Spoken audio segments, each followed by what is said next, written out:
Hello बच्चों। तो चलिए इस प्रश्न को पढ़ते हैं। यदि a सदिश प्लस b सदिश का जो मापांक है वो बराबर है a सदिश माइनस b सदिश के मापांक के, तो सिद्ध कीजिए कि सदिश a सदिश तथा b सदिश परस्पर लंब है। तो यहाँ पर देखो हमें दिया हुआ है कि a सदिश प्लस b सदिश का जो मापांक है वो a सदिश माइनस b सदिश के मापांक के बराबर है। तो हमें सिद्ध करना है कि a सदिश और b सदिश परस्पर लंब है। तो प्रश्न में आगे बढ़ने से पहले इस प्रश्न से संबंधित जो मुख्य अवधारणा है उसकी हम चर्चा कर लेते हैं। तो देखो मुख्य अवधारणा, यदि यदि दो सदिश P सदिश व Q सदिश परस्पर लंबवत हो तो उनका जो अदिश गुणा है अर्थात P सदिश डॉट Q सदिश ये सदैव शून्य के बराबर होता है। तो हमें देखो यही तो सिद्ध करना है कि अगर A सदिश और B सदिश परस्पर लंबवत होंगे तो इनका अदिश गुणा अर्थात A सदिश डॉट B सदिश का मान शून्य आना चाहिए। तो देखो सिद्ध करना है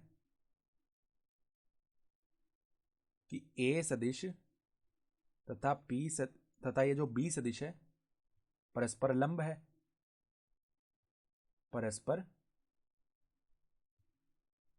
है, या अगर दूसरे शब्दों में बोलें या A सदिश डॉट B सदिश का मान शून्य आना चाहिए। अगर शून्य आ जाता है A सदिश डॉट B सदिश का मान तो ये सिद्ध हो जाएगा कि A सदिश और B सदिश परस्पर लंब है। तो अब देखो जो दिया हुआ है उसकी हम बात करते हैं प्रश्नानुसार। प्रश्न में क्या बोल रहा है कि A सदिश प्लस में B सदिश इसका जो मापांक है वो किसके बराबर है, A सदिश माइनस B सदिश के। तो अब हम क्या करते हैं, दोनों ओर वर्ग कर लेते हैं। तो देखो वर्ग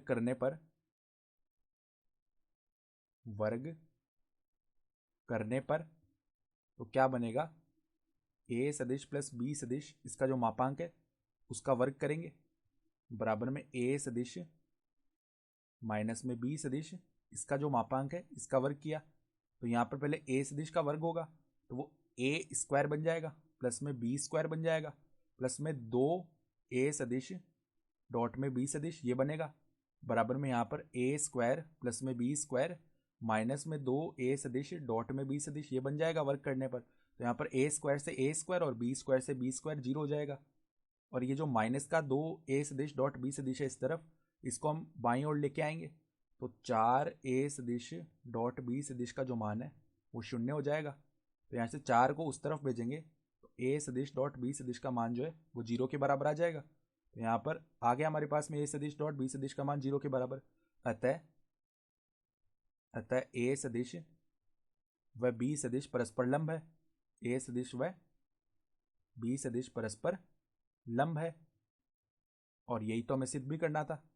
तो हम लिख सकते हैं इति सिद्धम। ठीक है, तो इस प्रकार हमने सिद्ध करके दिखा दिया दी गई उदाहरण के आधार पर।